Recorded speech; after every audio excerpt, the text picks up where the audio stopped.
my mouth and the meditation of all our hearts be acceptable to you, O God, our strength and our Redeemer. Please be seated. I didn't know that the pulpit thing went this high, but it's a good thing it does. Anyway, that little phrase that I just said, we hear it all the time, but what does it mean? Has it just become one of those things that passes by as, something we hear before nap time? A sermon? For those who don't already know, it's Psalm 19, verse 14. There are various wordings, but it is David acknowledging that the Lord is his rock, or strength, and Redeemer. And he wants him to help make David's words, acceptable in his Lord's sight. That is what we all hope when we stand up here to preach, that the Lord has guided our hearts and minds to proclaim a message that needs to be heard. Today I pray that my words be God's words. Nicodemus was a Pharisee, which means he was a Jew, a strict Jew, who knew the law. He may have been a bit like most Pharisees, a bit pretentious, a bit all-knowing, the kind of person who looks down their nose at people who aren't like them. But we read at the beginning of this gospel that Nicodemus comes to Jesus at night. It's just one line, half the verse. And there are many reasons that he may have chosen this time. Many believe it was so that the other Pharisees, wouldn't see him sneaking away to speak with Jesus. He was covering up what he was doing, that he was maybe even embarrassed. Some say it was because the Jews liked to study the scriptures in the evenings. Others yet think it was because it was just a matter of scheduling. After all, Jesus was a busy guy. Maybe he only had time at night. I prefer to think the first. That Nicodemus was trying to meet Jesus under the cover of darkness. He was, after all, a little different from some Pharisees. We know this because of the second half of verse 2, where he says, Rabbi, we know you are a teacher who has come from God. We know. So he already has an inkling that Jesus is more than just a prophet. He knows he's someone special. And how much are we like Nicodemus? We know there's something special about Jesus, yet we often come to him by night. We aren't what we're doing. I mean, our stained glass windows are beautiful, but they don't allow us to see out, and more importantly to me, they don't allow others to see in. How many churches have you seen that actually have ground level windows so that people can see what's going on during worship? I know they tell a story and they let a certain kind of lighting, but it still closes us off in some ways from the rest of the world, and the world from us. The rest of the world. The one that God loves so much, he gave his only son.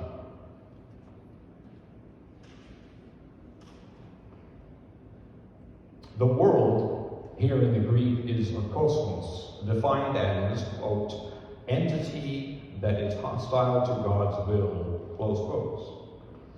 The entity that is hostile to God's will. So the outside, the world, it's not the planet, it's the people who have turned away from God, if you will. It means those people out there who are most in need of God's love, God's light. And note that God doesn't ask the world if it wants his love. He just goes ahead and loves and gives his only son. Down at the end of the chapter, which I'm sure you all read last night or this morning, all the way through, there's some relevant verses. In verse 31, the one who comes from above is above all. Verse 32, he testifies to what he has seen and heard, but no one accepts his testimony. And verse 34, for the one whom God has sent speaks the words of God, for God gives the Spirit without limit. This is John the Evangelist talking about John the Baptist. And the one who comes from above is, of course, Jesus.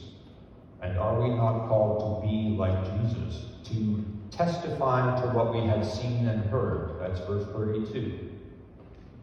There's that prayer of St. Francis that got mentioned not that long ago. Go forth and spread the gospel. If necessary, use words. I've actually preached part of the sermon before. It's a coincidence that I spoke to this gospel at the Church of the Epiphany in Verdun on Trinity Sunday in 2018. This isn't the same sermon, but it's interesting what points are still relevant. This time it's not Trinity Sunday, though, it's Lent. That season before Easter, when we stop using the Gloria, we don't say Alleluia, and we give up chocolate. Well, 2 of these 3 are true. Liturgically, there are changes to the service, and yes, we need a fast. We need to stop engaging in some activity, which could include eating chocolate if you're not supposed to. But what we give up for Lent should be things that aren't really good for us in the first place. How about a lack of patience?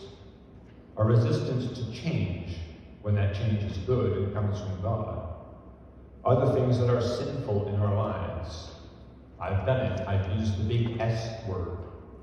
Many things are a sin only if it's a big one, killing someone, robbing a bank.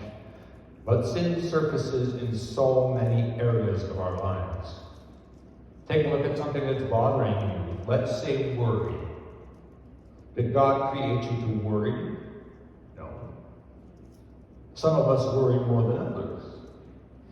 He said, looking at his wife. I'm not calling it sin with a huge S, but I like to think that sin is anything that somehow keeps me and you from receiving the full blessings that God has in store. Worrying to the point that you distrust God. Worrying to the point that you distrust God is a sin. Giving things up for Lent should be giving up sin. Things that we do that are not in line with God's love, and we need to let go of worry. There's an Inuit expression that my mother loves: things you can do nothing about. Sorry, Mom. Things that you can do nothing about. But just because Easter rolls around and the chocolates come out and we all celebrate that amazing day of Jesus being raised from the dead, it doesn't mean you say, okay, Lent is over, back to what I was doing before.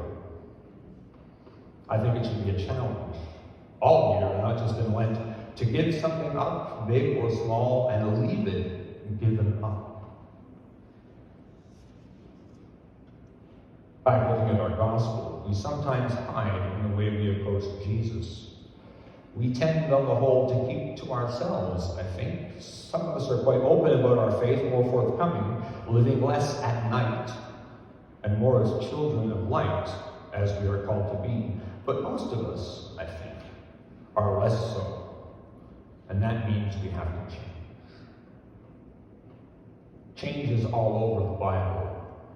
In Corinthians 15, we are told that we shall be changed.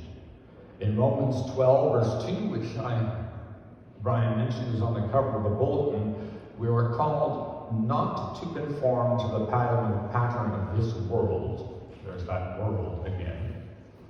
But be transformed or changed by the renewing of our minds. Now, I already had this comparison in mind, but Brian stole half my sermon last week. But I'm still going to turn to Eugene Peterson's The Message for his translation of verse 2 of the Romans. Don't become so well adjusted to your culture that you fit into it without even thinking. Instead, fix your attention on God. You'll be changed from the inside out. Readily recognize what He wants from you and quickly respond to it. Unlike the culture around you, always dragging you down to its level of immaturity, God brings out the best of you, develops a well-formed maturity in you. But here in John, there's an even bigger change that Jesus is talking about. He talks about being born again or born from above. The Greek word actually has both meanings, again and above. Nicodemus, of course, says, well, you can't do that. And Jesus clears it up by saying, very truly I tell you, no one can enter the kingdom of God unless they are born of water and the Spirit. That clears it up beautifully, doesn't it?